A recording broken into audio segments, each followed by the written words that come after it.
السلام علیکم۔ آج ہم فرسٹ ایئر کی گلزار اردو کا سبق نمبر پہلا پڑھیں گے، جس کا نام ہے قومی اتفاق اور جس کے مصنف ہیں سر سید احمد خان۔ اس سبق میں موجود جتنے بھی سوالات کے جوابات ہیں ہم ان کو ڈسکس کریں گے۔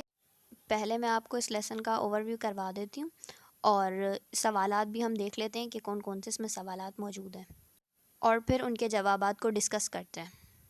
اس لیسن کے MCQs میں نے آپ کو اس لیسن کے اینڈ میں جو ہیں پرووائڈ کیے ہوئے ہیں، اس چاہیں تو آپ اسے اسکرین شاٹ لے لیجئے گا۔ تو جیسا کہ یہ لیسن ہے، اب اس کے اندر مجھے تمہیں ایک امپورٹنٹ چیز دکھانی ہے۔ یہ جو بلاک ہے یہ بہت امپورٹنٹ ہے، اس کو ہم زوم کر کے دیکھ لیتے ہیں اس میں کیا معلومات دی گئی ہے۔ بیسیکلی یہ جو بلاک ہے یہ ایگزامس کے اندر آتا ہے اور MCQs کے فارم کے اندر آتا ہے۔ اس کے اندر سر سید احمد خان کی پیدائش، وفات، کتابت اور تصانیف لکھی ہوئی ہیں۔ پیدائش 17 اکتوبر 1817 عیسوی دہلی کی لکھی ہوئی ہے اور وفات لکھی ہوئی ہے 27 مارچ 1898 عیسوی علی گڑھ کی۔ خطابات لکھے ہوئے ہیں خان بہادر اور سر۔ تصانیف لکھی ہوئی ہیں، آپ ان کو میمورائز کر لیجیے گا ان سب کو، اور یہ آپ کو ایگزام میں بہت ہیلپ کریں گی اور آپ MCQ صحیح کر سکیں گے۔ اب ہم سوال جواب کے سیکشن کی طرف آتے ہیں۔ جیسا کہ اس میں 8 سوال موجود ہیں اور اب ہم انہیں لائن بائی لائن ڈسکس کرتے جاتے ہیں۔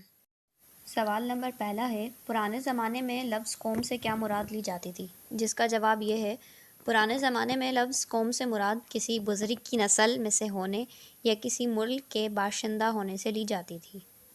سوال نمبر 2 ہے، اسلام نے تفرقہ قومی کو مٹا کر کون سا رشتہ قائم کیا؟ جس کا جواب ہے، اسلام نے تفرقہ قومی کو مٹا کر ایک روحانی رشتہ قائم کیا جو کہ کلمہ طیبہ سے ماخوذ تھا۔ تمام قومی سلسلے ختم ہو گئے اور ایک نیا روحانی بلکہ خدائی رشتہ قائم ہو گیا۔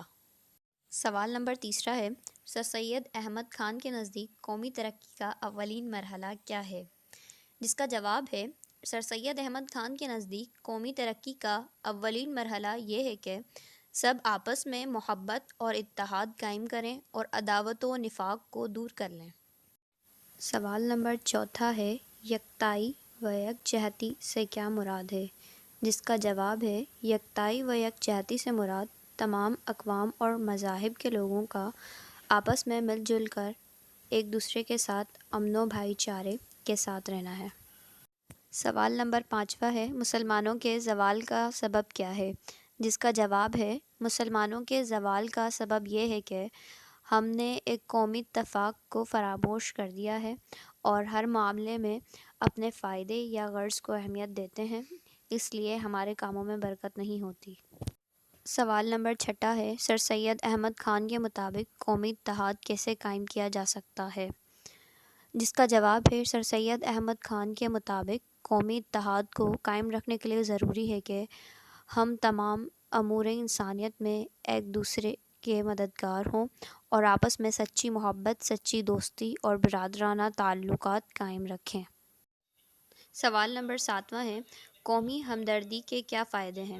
جس کا جواب یہ ہے، قومی ہمدردی سے خدا کے حکم کی اطاعت ہوتی ہے، آپس میں اچھے برتاؤ، قومی اتفاق اور ہمدردانہ رویے سے قومی ہمدردی پیدا ہوتی ہے جو قومی ترقی کی پہلی منزل ہے۔ سوال نمبر 8 ہے، شخصی اور قومی اتفاق میں کیا فرق ہے؟